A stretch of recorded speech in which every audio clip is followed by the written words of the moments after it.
Hey gang, it's Jay from JTech and welcome to another JTech video.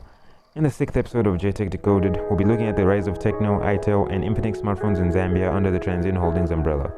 Looking at the beginnings in Zambia and how they've become the second largest smartphone seller in the country. We will start with Tecno. Of the three Transsion holding companies, Tecno was the first to enter the mobile industry in the late 2000s. Back then, Tecno phones were not as we see them today. Their phones were part of the white brand, heavily subsidized Chinese phones that were cheap clones of trendy feature phones at the time.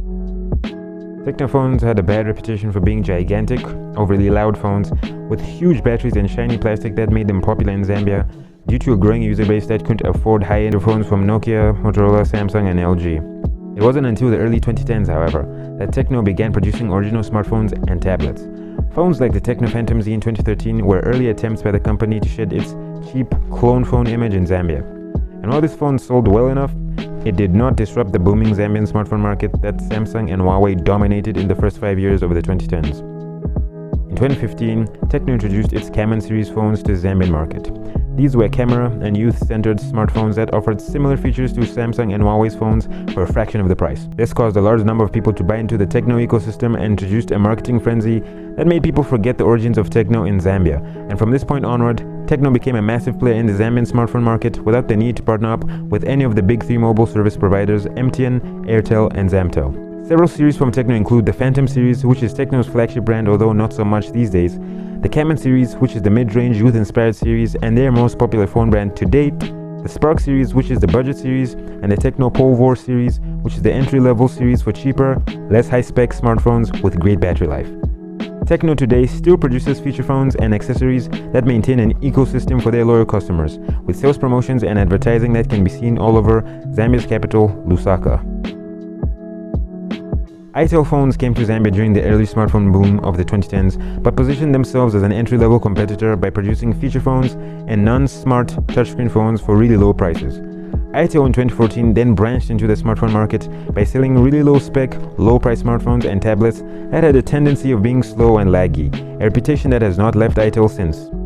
Despite this, Itel phones were seen as ideal for young Zambians willing to spend affordable amounts of money for their first smartphone experience.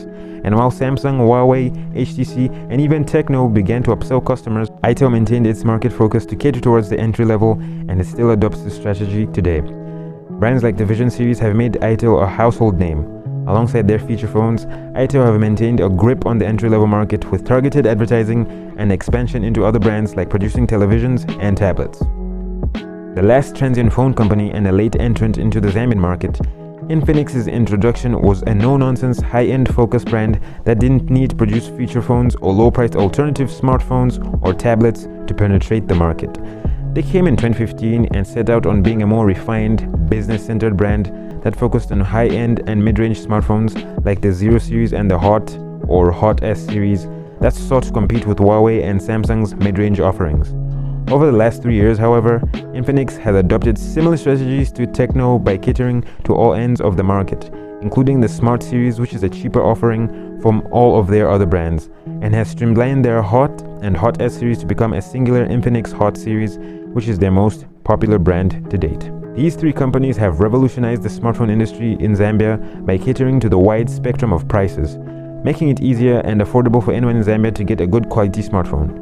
Although this may have its disadvantages such as no software updates, outdated and inferior hardware to competitors, and a truncated release schedule, Tecno, Infinix, and Itel have made a lasting impact on the Zambian smartphone market due to its inclusivity and cost-effective marketing strategy.